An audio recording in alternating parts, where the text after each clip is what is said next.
listen, I'm just excited to be in this part of the state, trying to cover a lot of the areas, get to maybe go to all the places my father can't always get to because he can't be everywhere at once, and it's exciting to see. Sorry, it's exciting to see that kind of warm reception. You know, when we were supposed to fill up this little office, and all of a sudden they're saying, "Hey, you got 3 times the crowd you were expected to get."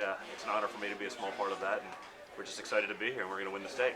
One thing 2 you weeks didn't out, what are mention the biggest about issues for you 2 weeks out? What's that? What are the biggest issues for you 2 weeks out? Well, listen, we just got to make sure that everyone, I think the media is doing a great job trying to suppress the vote, trying to say it's there. But, when I see it on the ground, when I see what's going on in terms of him filling up stadiums 3-4 times a day when our opponent can't fill an office this size, there's something missing there. There's people aren't catching everything that's going on. There's an undercurrent that's really special. I can't tell everyone, the amount of times every day that I hear people saying, I'm 25 through 83 was the oldest I ever got.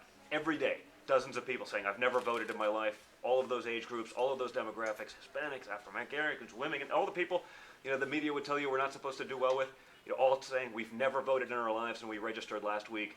I think there's a special undercurrent here, and we're really excited to be a part of it. I see national polls like of us anywhere from up 4 to down 12, and I don't think it matters. The only poll that really matters is the poll on election day, and in places that have early voting, that stuff will start going in, and we'll see it now. But honestly, I've never seen. I've been kind of a political junkie for a long time, watching it.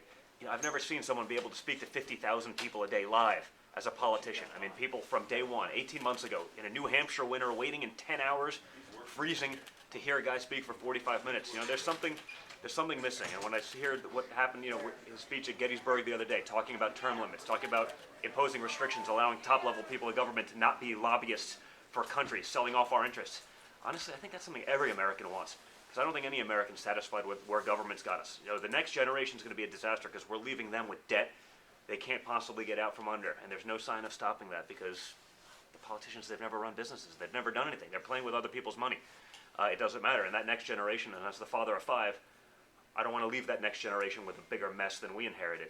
And it's a lot bigger. It's doubled in the last 8 years. So we have a lot of work to do. And I think you need an outsider that can be a disruptor. And I think that's why, because he's going to be a disruptor, I think that's why both sides are scared of it. Because they've all gotten very rich.